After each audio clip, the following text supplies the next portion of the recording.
লাগছে, প্রচণ্ড গরম লাগছে। তো এখন পুজো দিয়ে উঠলাম, ঠাকুরে পুজো দিয়ে দিলাম। A few moments later. Good morning, welcome back to my channel. তোমরা কেমন আছো? আশা করি ভালো আছো, আমিও ভালো আছি। আজকে বারে শুক্রবার, ঘুম থেকে না সকাল সকালেই উঠে পড়েছি। এখন বাজে 7টা, আর ঘুম থেকে উঠে ব্রাশ করে নিজে একটু ফ্রেশ হয়ে তারপরে চলে আসলাম বাসি কাজ সারতে। আজকে যেহেতু একাদশী, তাই সকাল সকাল বাসি কাজগুলো সেরে নিয়ে তারপর হচ্ছে ঠাকুরের পুজো দেব। সোহান আর সুস্মিতা এখনও ঘুমাচ্ছে, ওরা এখনও ঘুম থেকে ওঠেনি, কিন্তু বাইরে যত কাজ ছিল সেই কাজগুলো আগে থেকেই সেরে নিচ্ছি। কালকে রাত্রে না বাসনগুলো আর মাজা হয়নি, বাসনগুলো পড়ে আছে। রাত্রে না একদমই ভালো লাগছিল না বাসন মাজতে, আর মন চাইছিল না। প্রতিদিনই বাসন মেজে রাখি, কিন্তু কালকে একদম মন চাইছিল না যে বাসনগুলো মেজে রাখি। কখনো কখনো না এরকম হয়, দেখবে মানে সারাদিন কাজ করতে করতে পরে আর কাজ করার ইচ্ছা থাকে না। তোমাদের হয় কি না তোমরা অবশ্যই কমেন্ট করে জানিও। দেখো, যে যতই আমরা ভালো কাজ করি না কেন, কিন্তু কাজ করতে করতে একটা সময় এত বোর লাগে যে আর ইচ্ছা করে না যে কাজগুলো করি। এর জন্য রাত্রিবেলা আমার একদম ইচ্ছা করছিল না, এই জন্য বাসনগুলো পড়েছিল। বাড়িতে সবাই রাগারাগি করে যদি বেসিংয়ে আমি বাসন রাখি। এটা খুবই সত্যি কথা যে রাত্রেবেলা মানে আর কি বাসন রেখে দিতে নেই বেসিংয়ে, কিন্তু কী আর করব, কালকে ভালো লাগছিল না বলে এর জন্য বাসনগুলো রেখে দিয়েছিলাম। তারপর ওই যে কালকে রাত্রেও এক রাউন্ড সন্ধ্যার সময় মাজা হয়েছিল, সেইগুলোই আবার গুছিয়ে রাখছি ভালো করে। দেখো, ঘরটা ঠিকঠাক করে গুছিয়ে না রাখলে না ঠিক ভালো লাগে না। আর আমাদের বাড়িতে যেহেতু দুখানা ডগই আছে, তো সেই কারণে কিন্তু প্রচুর লোম ওড়ে সব জিনিসপত্র ভরে যায়।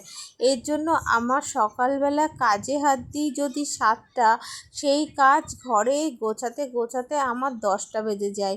কারণ এই লোমের জন্য, শুধুমাত্র লোমের জন্য সারাক্ষণ কৌটো কাটা যত কিছু আছে প্রত্যেকটা দিন আমাকে পরিষ্কার করতে হয়।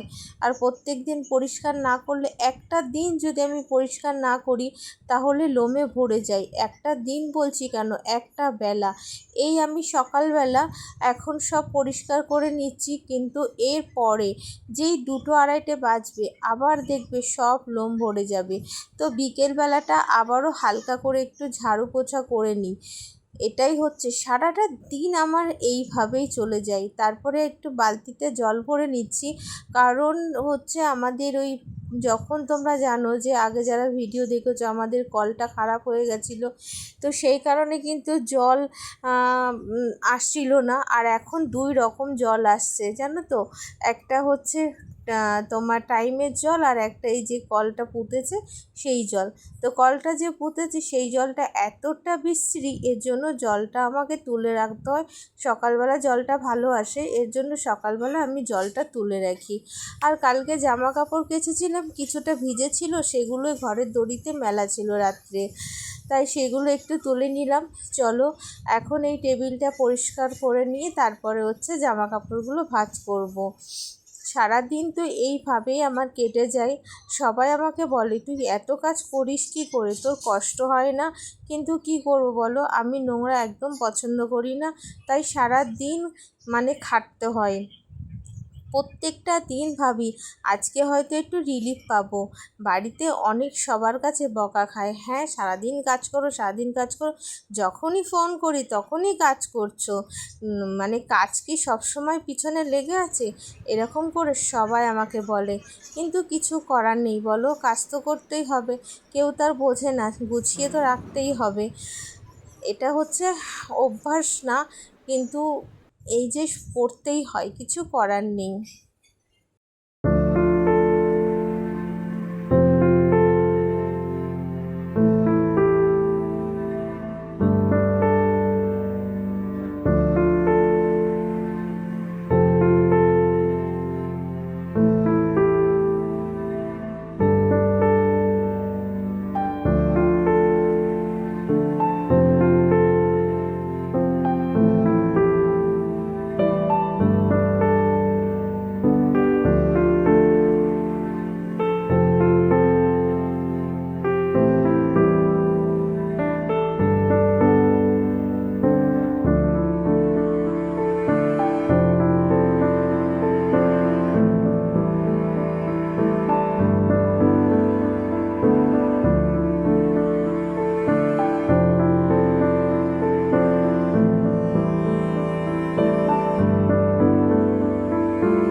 আমার লাগেজের মধ্যে অনেকগুলো ফটো ছিল।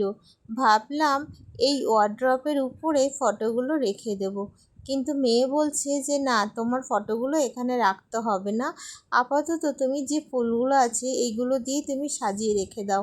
তো ঠিক আছে, চলো। আমিও ভাবলাম হ্যাঁ, ফটোগুলো রাখার দরকার নেই, কারণ ফটোগুলো এই বাড়িতে থাকবে না, একটা ফটো হয়তো থাকবে, আর বাকি অনেকগুলো ফটো আছে সেটা মায়ের কাছে আছে, মানে মায়ের বাড়িতে আছে।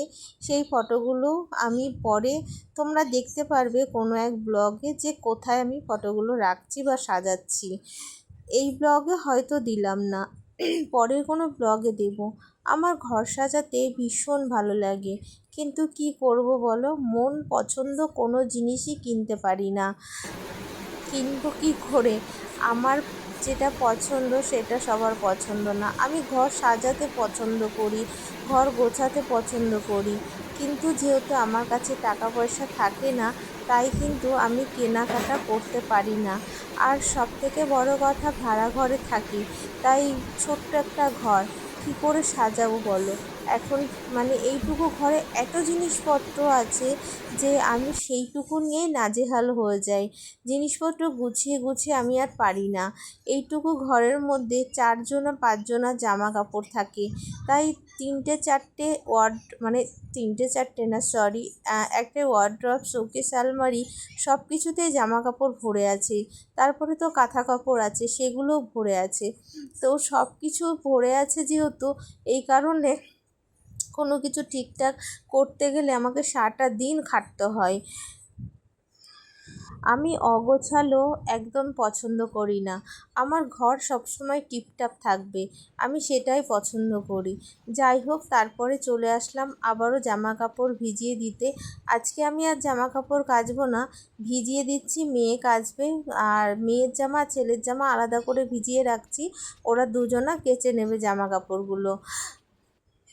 সকালবেলা সব কাজ সেরে নিয়ে এখন একটু ফ্রেশ হলাম, বেশ স্নানটা করে নিলাম, এখন বেশ একটু ভালো লাগছে। তারপরে ঠাকুরের পুজোটা দেব। যাই হোক, স্নান করে উঠে আজকে শ্যাম্পু করেছি জানো তো, মাথায় তেল দিয়েছিলাম সকালবেলা, আর এত মাথাটা ভার হচ্ছিল, এর জন্য একটু তেল দিয়েছিলাম। আজকে একাদশীর দিন, অনেকেই বলে একাদশীর দিন শ্যাম্পু করতে নেই, কিন্তু আমার মাথাটা এত ভার হয়েছে যে আগের দিনে আমার মাথা পুরো মানে চুলগুলো তেল চপচপ করছিল, এর জন্য আমি শ্যাম্পু করতে পারিনি। আগের দিন বৃহস্পতিবার ছিল, আর সেটার জন্য করিনি, কিন্তু আজকে আমি শ্যাম্পুটা করে নিলাম। আর আমার হেয়ার স্পাটা না শেষ হয়ে গেছে জানো, এর জন্য আমার চুলগুলোই মানে কেমন হয়ে গেছে, হেয়ার স্পাটা দিতে পারিনি। দেখি কিনবো করে কেনাই হচ্ছে না। হেয়ার স্পাটা না কিনলে চুলগুলো একদমই খারাপ হয়ে যাচ্ছে। যেহেতু আমার চুল স্ট্রেট করা 1 বছর আগে আমি করেছিলাম, এখন 1 বছর প্রায় 6-7 মাস হয়ে গেছে, 1.5 বছর হয়ে গেছে আমার চুলটা স্ট্রেট করা, কিন্তু চুলটা অনেক খারাপ হয়ে গেছে। শুধু ভাবছি চুলটা কি ঠিক করব কি করব না, এটাই শুধু ভাবছি। আগে না আমার অনেক লম্বা চুল ছিল, তোমরা যদি আমার পুরনো ভিডিও দেখে থাকো তাহলেই বুঝতে পারবে, কিন্তু আমি চুলগুলো কেটে অনেক ছোট করে নিয়েছি। কিন্তু ভাবছি আবারও চুলগুলো লম্বা করব। আর আমি চুলের যত্ন করতে আমার ভীষণ ভালো লাগে। চুলের পিছনে একটা সময় আমি প্রচুর টাকা নষ্ট করেছি, কিন্তু এখন আমি ঘরে তেল বানিয়ে চুলে মাথায় দিই আর কি, কথা বলতে। তো এখন পুজো দিয়ে উঠলাম, ঠাকুরের পুজো দিয়ে দিলাম। এখন বাজে 12:15, না 12:15 না গো, 12টা বাজতে 5 মিনিট বাকি। তো চলো ঠাকুরকে পুজো দিলাম সেটা দেখাই। আগের দিনের ফুল ছিল, সেই ফুল দিয়ে আজকে ঠাকুরকে পুজো দিয়ে দিয়েছি। তো এই দেখো, আজকে একাদশী, সেটার জন্য ঠাকুরকে আম কলা দিয়ে পুজো দিয়েছি। তো একাদশী, সেহেতু কোনো মিষ্টি তো খেতে পারবো না, এর জন্য আম কলা দিয়ে পুজো দিয়েছি। এই প্রসাদটা এখন তুলে প্রসাদটা খাবো, খেয়ে তারপরে একটু চা খাবো। তো চলো পরে আসছি। চলে আসলাম রান্নাঘরে। আগে থেকেই সাবু ভিজিয়ে রেখেছিলাম, আর আজকে হচ্ছে আমি একাদশীতে যে সাবু খাওয়া হয় সেই সাবুটাই আজকে বানাবো। দুধ দিয়ে সাবু মাখাটা আমার একদম ভালো লাগে না, আর খেলেই প্রচুর অম্বল হয়। তাই আজকে একটু অন্য রকম করে সাবুটা বানাবো। চলো তোমরা দেখতে থাকো। তোমাদের যদি ভালো লাগে অবশ্যই ভিডিওটা কমেন্ট করে জানিও যে আজকের ভিডিওটা তোমাদের কেমন লাগলো। তোমরা যদি চাও তাহলে এই ধরনের কাজের ভিডিও আমি তোমাদের সঙ্গে সবসময় শেয়ার করব, কিন্তু তার জন্য তোমাদেরকে ভালো ভালো কমেন্ট করতে হবে। তো যাই হোক, এখানে হচ্ছে আলুটা ভেজে নিলাম আর বাদামটা ভেজে নিলাম। তোমরা যদি কেউ একাদশী করে থাকো তাহলে কিন্তু এইভাবে করতে পারো, মানে খেতে পারো বানিয়ে। তো তারপরে যে সাবুটা ভিজিয়ে রেখেছিলাম, সাবুটা অন্তত 3-4 ঘন্টা ভিজিয়ে রাখতে হবে। আর তারপরে একটু কাঁচা লঙ্কা দিয়ে বেশ সাবুটা নাড়াচাড়া করে নিচ্ছি। এটা খেতে কিন্তু দারুণ লাগে। ঠিক আছে, তোমরা একবার ট্রাই করে দেখলেই বুঝতে পারবে যে কত সুন্দর লাগে। আমার তো মনে হয় যে দুধ দিয়ে সাবু মাখাটা না খেয়ে যদি এইভাবে খাওয়া যায় তাহলে কিন্তু বেশ লাগে, আর পেটটাও কিন্তু ভরে যায়। আমার যেহেতু দুধের সাবু মাখা প্রচুর পরিমাণে অম্বল হয়ে যায়, এর জন্য আমি এই সাবু মাখাটাই খাই। কিন্তু দুধ দিয়ে যদি ফুটিয়ে আমি পায়েস রান্না করি সেটাতে কিন্তু আমার কোনো অসুবিধা হয় না। তো আমি এখন দিনের বেলা এটা খাচ্ছি আর কি, এইভাবে। রাত্রেবেলা আরেকটু সাবু আছে, সেটা দিয়ে পায়েস বানিয়ে খেয়ে নেব। তো আমি সাবুটাই বেশি দিই, আলুটা একটু কম দিই। আলুটা একটু কম দিলে বেশ ভালো লাগে। তো আমিও খাচ্ছি, আর মেয়েও খুব পছন্দ করে এটা। মেয়ে বলল আমিও খাবো, তো ওকেও একটু দিলাম। শুভ সন্ধ্যা। তো একটু সাজুগুজু করেছিলাম রিলস বানানোর জন্য, খাওয়া দাওয়া করে একদম। তারপরে একটু ফেসবুকের জন্য, ইউটিউবের জন্য রিলস বানালাম। তোমরা দেখতেই পারবে, আজকে সন্ধ্যার সময় রিলস আপলোড হয়ে যাবে। কেমন লাগছে বলো তো আমায় শাড়িটা পরে? কেমন লাগছে বলো? খুব গরম লাগছে, প্রচণ্ড গরম লাগছে। তো এখন এই শাড়িটাই চেঞ্জ করব, করে যা কাজ আছে, আবার সন্ধ্যা দেওয়ার টাইম হয়ে গেছে, এই কাজগুলো আর তোমাদের সঙ্গে শেয়ার করব না। অনেক জিনিসপত্র ছড়িয়ে ফেলেছি, একটা সাজবো বলে করতে গিয়ে আরেকটা সাজ হয়ে গেছে। তো এখন আর এগুলো কিছু করব না, মানে সরি মানে কাজগুলো গোছাবো আগে। মেকআপের জিনিসপত্র প্রচুর ছড়িয়ে ফেলেছি, সেগুলো গুছিয়ে নিই। মেকআপ কিছুই করিনি, কিন্তু উল্টোপাল্টা জিনিস টেনে হাঁচড়ে বের করতে গিয়ে সব বেরিয়ে গেছে। তো চলো কাজগুলো গোছাই, তারপরে আবারও পরে আসছি। তো ভাবলাম তোমাদের সঙ্গে শাড়ি পরেছি একটু দেখাই। আজকে তো সারাদিন তোমাদের সামনে ক্যামেরার সামনাসামনি কথা বলতে পারিনি, তাই এখন আসলাম একটু কথা বলতে। চলো সারাদিন পরে খাটাখাটনির পরে কী রিলস বানালাম তোমাদেরকে একটু দেখাই যে কি গানে বানাচ্ছি। তো সবাই ভালো থেকো, সুস্থ থেকো। আবারও তোমাদের সঙ্গে দেখা হচ্ছে নেক্সট ব্লগে। ততক্ষণ সবাইকে টাটা। নতুন হলে অবশ্যই সাবস্ক্রাইব করে দিও। বাই। টেক